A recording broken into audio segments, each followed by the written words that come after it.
Paper Tilt Your Head, Activating the Hidden Spatial Invariance of Classifiers.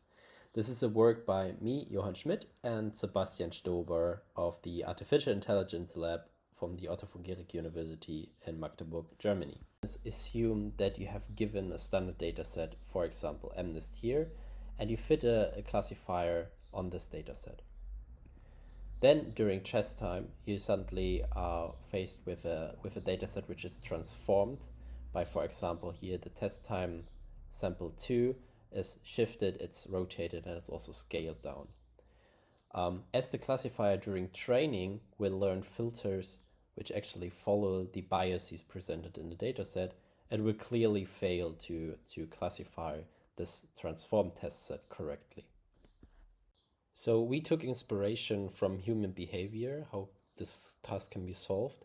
So given that sample from the previous slide, what we humans would do, we would likely step closer to see the number 2 a bit zoomed in, and then potentially we would tilt our head, right?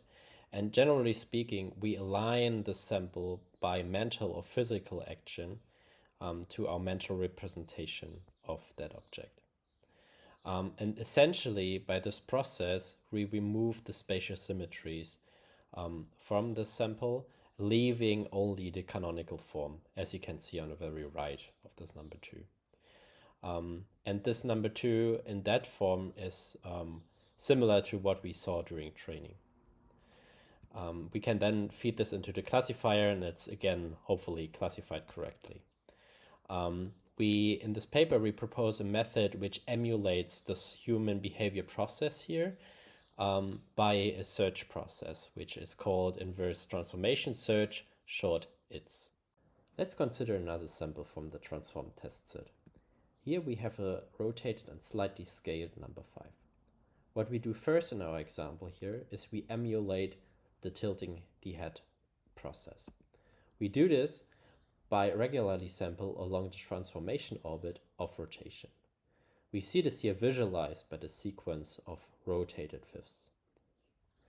We then evaluate the model on each of these samples. We can do this in parallel to construct the confidence surface on top over this orbit. We see this visualized by the line. We then take the sample where the model is most confident, meaning that the sample aligns best with the training data. From here, we step down the tree and continue this process by now considering scaling instead of rotation. And then in the next step, we would consider, for example, shearing. This in total builds up one hypothesis branch. We can have multiple hypothesis branches by just taking the second highest confident sample in the very first layer.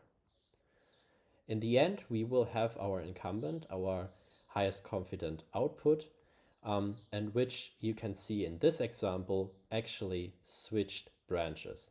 So we say the model changed its mind during the process, which we think is a really interesting insight. We tested our method on multiple datasets, including SciScore. This is a dataset which contains random background images, and on top you paste random foreground images, which are then also transformed additionally, as this rotated zebra here on the left. Surprisingly, we found that our method was able to outperform even methods which train explicitly on the foreground image mask by quite a margin. So you can see here a visualization of the top 1 and the top 5 accuracies. Our method introduces zero-shot pseudo-invariance by only requiring access to the logit scores. And that's a huge benefit compared to related works, which usually need specific training procedures, architecture changes, or extra fine-tunings. Shortcomings of our methods is that it requires time-uncritical application domains, as clearly this will introduce some extra runtime during inference. Also, since the target groups are mostly not abelian, the search order matters, which we will try to solve in the future work with searching the entire joint transformation space.